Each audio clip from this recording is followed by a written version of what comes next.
Hello बच्चों, मैं आपकी ब्यूटी में फिर से आज एक नई कहानी लेकर, जिसका नाम है रोज और उसके लेखक हैं सच्चिदानंद हीरानंद अग्नि। तो यह एक ऐसी कहानी है जो स्त्रियों के बदलते स्वभाव को दिखाता है कि शादी से पहले एक समान लड़की का क्या आचरण रहता है और अचानक से वो शादी के बाद वो लड़की कितनी बदल जाती है। मुख्य रूप से इसी आचरण पर फोकस किया गया इस कहानी में। पहले इस कहानी का नाम गैगरिन हुआ करता था, परंतु बाद में इसे चेंज करके इसका नाम रोज रखा गया। रोज का मतलब वो ROAC, रोज मीन्स गुलाब वाला रोज नहीं, रोज मतलब एवरीडे, एवरीडे यानी प्रत्येक दिन का ये शीर्षक का अर्थ हुआ। तो यह कहानी है जो लेखक खुद एक बचपन में वो जिस लड़की के साथ पढ़ते लिखे खेले कूदे, जो उनके दूर की बहन भी थी, उनके उसे देखकर ये लिखा गया है उनके द्वारा। वो देखते हैं कि ये मालती नाम की लड़की जो काफ़ी चंचल हुआ करते थे, पढ़ने लिखने में काफ़ी शरारती थी, विशेष पढ़ाई लिखाई से पसंद नहीं था, हमेशा एक है जो मतलब अपने आप को फ्री रखती थी, कॉमेडियन थी, हर बात पर थोड़ा ऊंचा आवाज़ झल्ला देना, ये सब उसकी आदतें थी। और उससे मिलने की बहुत तमन्ना हुई लेखक को।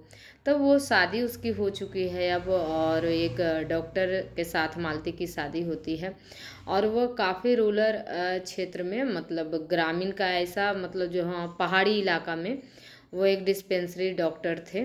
तो वहाँ जो है जाकर वो अपने कुछ लोगों का वो इलाज करते हैं। वहाँ जनसंख्या काफ़ी कम होती है, लेकिन उधर जो है ना कटीला क्षेत्र है, इसके वजह से कांटों, ज़्यादातर लोगों को कांटे लग जाते हैं और वो लंबे समय तक शरीर के अंदर ही टूट जाने की वजह से लोग सोचते हैं शायद ठीक हो जाए, लेकिन ठीक नहीं होता। वो धीरे धीरे है जो गैग्रीन का रूप ले लेते हैं, और उसे अगर आज के भाषा में कहा जाए तो वही गैग्रीन एक प्रकार का कैंसर बन जाता है, जिसके वजह से पैर की कटाई हो जाती है, पैर काटना पड़ता है लोगों का। तो यही रोग का इलाज करते हैं उनके हस्बैंड मालती के, जिसका नाम महेश्वर था डॉक्टर साहब का। तो वो मिलने के पर्पस से मालती का से मिलने के लिए वो इतने लंबे दूरी तय करके, जहाँ सरकार की विशेष कोई साधन नहीं है, वो कच्ची सड़कें, ऊपर से पथरीली, कहीं गाड़ी आने जाने का रास्ता नहीं, मीलों है जो पैदल दूरी तय करके है जो सच्चिदानंद पहुँचते हैं मालती के वह घर, जहाँ पर वो फ़िलहाल रह रही है। तो वहाँ देखते हैं, वो सोचते हैं कि शायद वो मुझे देखकर काफ़ी खुश हो जाएगी, वो पहले वाली मालती का कल्पना कर रहे हैं, परंतु मालती तो पहले वाली है ही नहीं, अब तो वो बदल चुकी है। तो वो देखते हैं कि मालती जब उसे देखती है तो उसके ना वो सोचे थे कि उसके फेस पर एकदम बिल्कुल एक हैप्पी वाला स्माइल होगा, और बिल्कुल वही उत्तेजना की मेरा दोस्त आया है, मेरा भाई आया है, वो ऐसा कुछ देखने का आशा रखे हुए थे। परंतु उसे देखते ही वो बिल्कुल भाव शून्य, उसके फेस पर कुछ भी नहीं था, मतलब बॉडी लैंग्वेज भी एक होता है ना, उसे बिल्कुल देख रहे थे, कुछ भी नहीं पता चल रहा था। फिर वो बहुत चीज़ पूछ ली खड़े खड़े ही कि, तो बोले क्या मुझे देखकर तुम खुश नहीं हुई?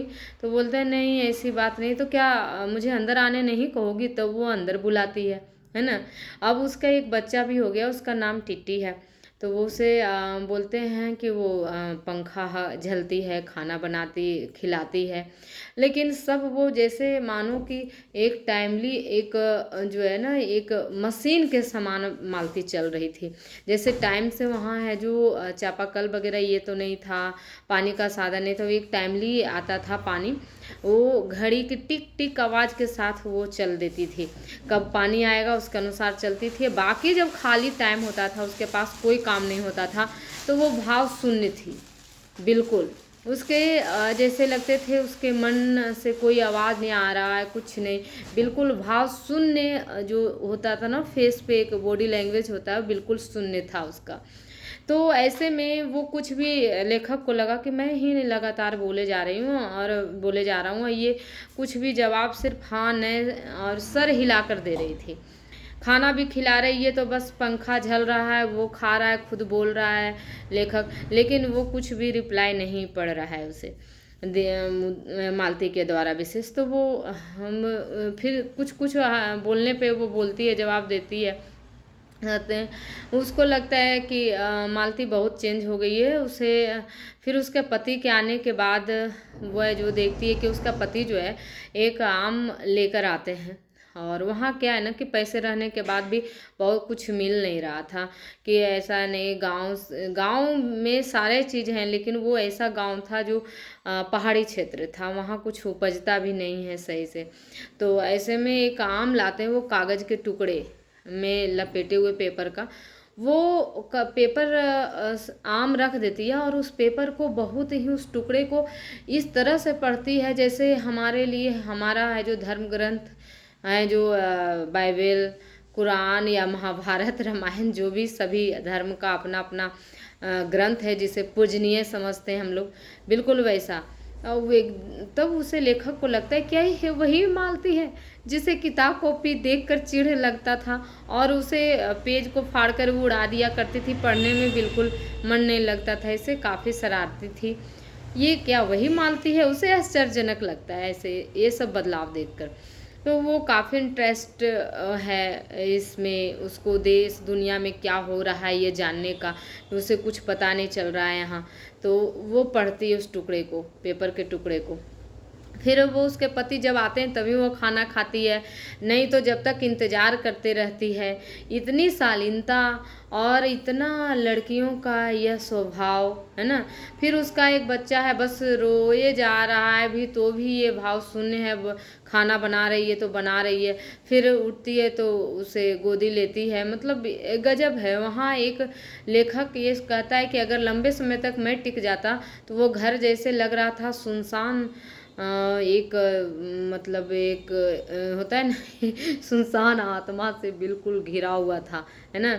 और ऐसा लग रहा था ना वो है ना कोई हॉरर मूवी है उस टाइप सा वहाँ का है जो इन्वायरमेंट था।